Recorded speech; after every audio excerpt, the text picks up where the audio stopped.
Македонија има уникатна позиција и мора да ги развива коридорите 8 и 10Д. Земјава со помош на Франција ќе продолжи да се развива инфраструктурно. Вице-премиерот и министер за транспорт Александар Николовски оствари средба со министерот за транспорт и инфраструктура на Франција Филип Табаро. Порача дека во иднина ќе се продлабочува соработката во делот на железницата, авиосообраќајот и автопатиштата. И во делот на автопатиштата, во делот на железницата ги презентиравме нашите планови за развој на двата коридори, и коридорот 10 и коридорот 8.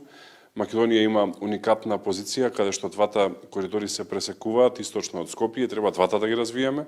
Во однос на коридорот 8, кој што е од стратешко значење за НАТО, зборувавме што можеме да направиме за да се доврши источниот дел од пругата, но исто така се развие западниот дел од пругата и секако да се поврземе и со Италија, и со Албанија, и со Бугарија, да ги поврземе Јонското и Јадранското море со Црното море.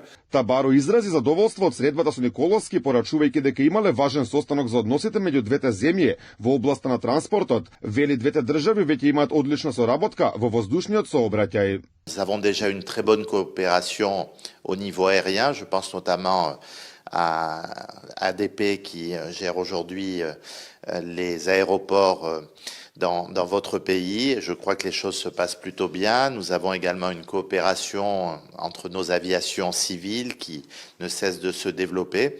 Et puis l'objet du rendez-vous, c'était de pouvoir travailler ensemble sur d'autres projets, notamment sur le secteur du ferroviaire, où là la France a des entreprises qui sont particulièrement à la pointe et nous souhaitons. Николовски кажа дека имал средба со 11 најголеми француски компании кои се добре дојдени да инвестираат во Македонија.